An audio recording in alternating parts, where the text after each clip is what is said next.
Hello student, good morning. आइए आज आपको एक्सरसाइज 6.3 का क्वेश्चन नंबर 6 जो लास्ट है इसको अब आपको बता रहे हैं। ये हमारे पास फिगर है जो बुक में दिया हुआ है आपका। इसमें क्या कहता है 6.4 में the side PQ of triangle PQR side QR of triangle PQR is produced. ये QR को क्या किया गया है, प्रोड्यूस कर दिया गया है, इतना दूर ये बढ़ा दिया गया है। तो बढ़ा दिया गया, प्रोड्यूस कर दिया गया टू ए पॉइंट S, यानी S तक बढ़ा दिया गया है। और if the bisector of angle PQR, bisector of triangle PQR and PRS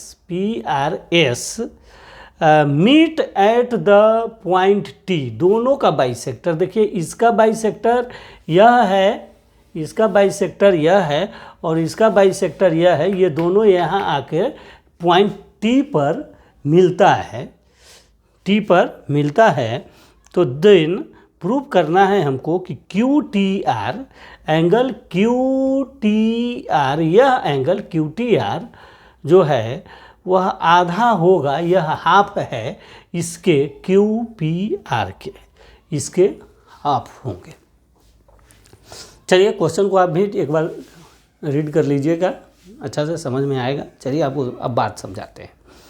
हमने बार बार बोला जो गिवन होगा उसी से चलना है। हमने इस चैप्टर में जो पढ़ा था, चैप्टर में पढ़ा क्या, या तो लाइन पैरेलल होता है, पैरेलल लाइन अगर दिया होता है तो हम लोग क्वेश्चन को सॉल्यूशन कर लेते हैं। अगर हमें क्या बोलते हैं, कोई इंटीरियर दिया हुआ है या किसी ट्रायंगल में उसका एंगल गिवन होता है तो हम लोग फाइंड कर लेते हैं उसके एंगल को वर्टिकली से, अल्टरनेट से। लेकिन यहाँ इस क्वेश्चन में आपको कुछ ऐसा नहीं दिया हुआ है, कुछ ऐसा नहीं है जिससे कि हम लोग कोई अपना जो रूल जान रहे हैं उससे इसको एंगल को फाइंड करें या प्रूफ करें। हमारे पास कोई नहीं है कि हाँ भाई यह पैरेलल है, इसके नहीं दिया, यह परपेंडिकुलर है, नहीं दिया, यह तो क्या हम रूल लगाएं। तो रूल हमारे पास एक चीज़ जरूर दिया है इसने, रास्ता बाइसेक्टर का। क्या? बाइसेक्टर का। आप देख रहे हैं कि यहाँ पर इसने बाइसेक्टर यूज किया है कि PQR, एक ट्रायंगल में Q का बाइसेक्टर जो है QT है और PRS का बाइसेक्टर RT है, RT बाइसेक्टर है। तो ये दोनों लाइन बाइसेक्टर हैं और ये दोनों ऊपर जाके पॉइंट T पर मिल जाते हैं। इस बात से ही हम लोग को सॉल्यूशन निकालना है। अब चलिए थोड़ा सा इस बात को समझने के लिए एक छोटा सा आपको रूल समझना है, एक कंसेप्ट समझना है और फिर उसके बाद हम लोग आगे बढ़ते हैं। एक कंसेप्ट क्या है, अगर आप इस कंसेप्ट को समझ जाइए तो आपको यह क्वेश्चन समझने में दिक्कत नहीं होगा। आइए एक कंसेप्ट को समझाते हैं कि यह एक ट्रायंगल है, तो इसका यह जो पार्ट है यह एक्सटीरियर एंगल है। देखिए ध्यान से इस चीज़ को, एक ट्रायंगल है, इसमें 3 एंगल होते हैं इंटीरियर, जैसे मान लीजिए यह है और यह भी है। एक ट्रायंगल के अंदर 3 एंगल होता है और उसके बाहर जो यह लाइन एक्सटेंड कर दिया, प्रोड्यूस्ड कर दिया, तो यहाँ पर क्या बन गया, यह एक्सटीरियर एंगल बन गया। यही चीज़ आपको यहाँ भी यह समझा रहा है। ये लाइन को प्रोड्यूस किया है S तक, तो प्रोड्यूस करने से आपको यहाँ पर कुछ बन रहा है जिसको हम समझाएंगे। लेकिन पहले इस जगह आप समझिए कि अगर कोई ट्रायंगल है और उसमें एक लाइन को प्रोड्यूस किया, तो प्रोड्यूस करने से यहाँ पर एक एक्सटीरियर एंगल बनता है। समझ में आ रही है बात? तो अगर यह एक्सटीरियर एंगल बनता है तो एक्सटीरियर एंगल जो होता है वह 2 इंटीरियर एंगल के सम के बराबर होता है। आसानी से समझिए, अगर मान लीजिए कि यह एंगल अगर 80 डिग्री का है, तो मान लीजिए कि यह A है, B है और C है, यहाँ पर ये दो एंगल है, तो यह एक्सटीरियर अगर 80 है, इसका मतलब है कि angle A plus angle B यह दोनों मिला के 80 है, यह दोनों 80 है। कौन कितना है ये नहीं मालूम है, लेकिन ये दोनों प्लस करने से 80 आएगा ही। दिस इज द रूल या law of the sum of exterior angle. Hello, अच्छे से समझिए इस बात को। अगर यह एक्सटीरियर एंगल जितना बड़ा होगा उतना बड़ा यह दोनों का सम होगा। एक और एग्जांपल से समझते हैं। जैसे मान लीजिए कि यहाँ पर x नहीं दिया, ये 80 नहीं दिया, आपको हम बता रहे हैं यहाँ पर, ये समझिए कि यह अगर x है, मान लीजिए कि यह एक्सटीरियर एंगल x है, तो इसका भी आपको नाम देना है YZ, ठीक है। अब x equal to y plus Z होगा। क्यों? क्योंकि इसके बराबर यह दोनों का प्लस होता है। दोनों इसको छोड़ के, जो आपके एक्सटीरियर के साथ जो एंगल है उसको छोड़ के बाकी दोनों एंगल का सम जो होता है वह एक्सटीरियर होता है। ध्यान से समझिए इस बात को। यही कंसेप्ट अगर आप समझ गए, बस आपका ये क्वेश्चन सॉल्व हो गया। और ये आपको जानना भी है, जानते रहना है कि एक्सटीरियर एंगल का सम जो है, यह दोनों का sum equal to exterior angle. The sum of two interior angle equal to exterior angle. Hello, आशा है यह बात आप समझ गए होंगे कि x इजकल टू, अब यह x जो है, यह जो 40 है, चाहे 80 है, चाहे 60 है, जितना भी है, 120 है, तो यह दोनों मिलके 120 हो जाएगा। यानी x plus Y equal to 120 कर सकते हैं, राइट। अब आइए, अगर हमको यह कंसेप्ट समझ में आया तो अब हम आते हैं अपने क्वेश्चन पर। अब क्वेश्चन हमारा क्या है सो देखिए, बहुत ध्यान से समझना है, थोड़ा सा घुमावदार है क्वेश्चन। अब इस जगह क्या है कि आप पहले ट्रायंगल देखिए PQR। अब हम इस ट्रायंगल में देखते हैं, इन ट्रायंगल PQR। दूसरे ट्रायंगल को आपको नहीं देखना है, इन ट्रायंगल PQR में आपको देखना है। PQR कहाँ है? यहाँ है PQR। ये PQR जो ट्रायंगल है कहाँ है? यहाँ है, यह PQR इस जगह देख रहे हैं ये। तो इसका मतलब ये पूरा एक्सटीरियर हो गया, क्योंकि आपका RS जो है यहाँ तक प्रोड्यूस किया गया है। तो ये जो छोटा ट्रायंगल इसके साथ यह प्रोड्यूस किया गया। PQR एक ट्रायंगल है और इसमें एक लाइन को इसने आप ही की तरह हमने जो समझाया था वह क्या किया है कि प्रोड्यूस किया है।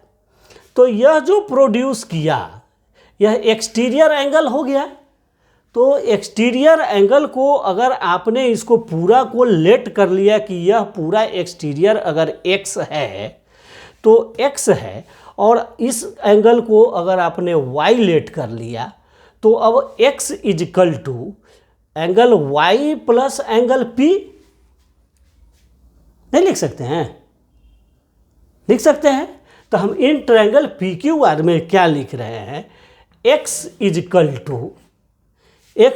टू क्या? y प्लस एंगल क्या? Angle QPR। एंगल P को हम लोग कह सकते हैं एंगल QPR कह सकते हैं। क्यों कह सकते हैं? x इजकल टू इस दोनों एंगल का सम। भाई यहाँ पर जो हम ट्रायंगल बनाते हैं तो इसका सम, यह एंगल x इजकल टू यह प्लस यह y है और यह p है, तो इस दोनों का सम। तो x इजकल टू यह exterior angle equal to y plus QPR।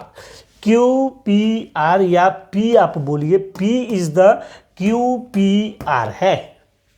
y plus angle P is the angle QPR। ठीक है, यहाँ पर कोई कंफ्यूजन नहीं है, QPR।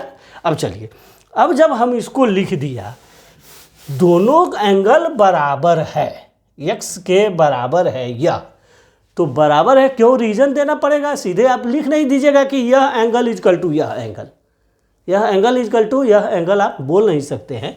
तो हम इस जगह क्या रीजन दें, इसको हम लोग फर्स्ट इक्वेशन मानते हैं और यहाँ पर रीजन देते हैं सम ऑफ एक्सटीरियर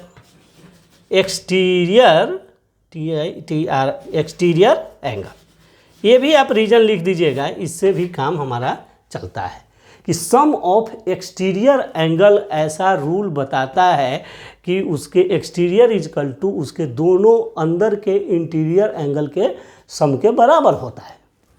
तो सम ऑफ एक्सटीरियर एंगल, अब हमारा यहाँ पर क्या हो गया, यह हो गया, that is the first equation.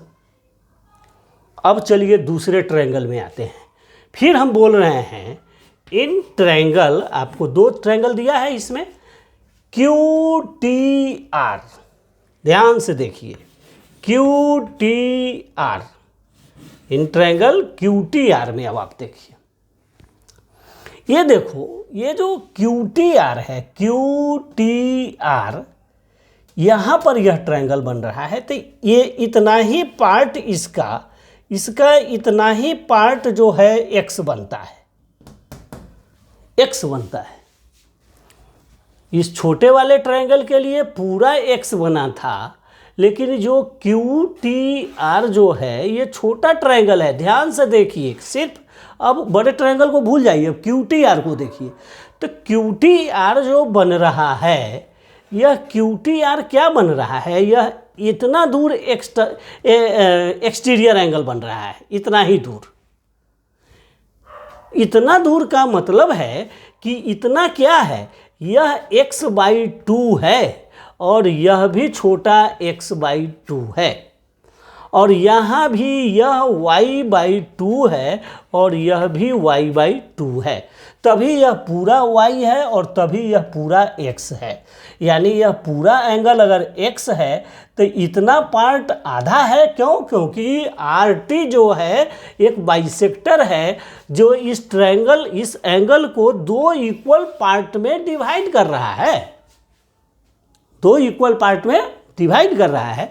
इसलिए यह पार्ट जो है, अगर पूरा x था तो यह पार्ट x/2 यानी x का आधा होगा और यह भी x का आधा होगा। यहाँ भी इस Q को दो पार्ट में बांट रहा है, QT लाइन जो है इस Q को दो इक्वल पार्ट में बांटता है, क्योंकि यह बाइसेक्टर है। तो अगर बाइसेक्टर है और यह एंगल y है, इसका मतलब है कि यह पार्ट y/2 है और यह भी पार्ट y/2 है। आशा है इस बात को आप समझे होंगे।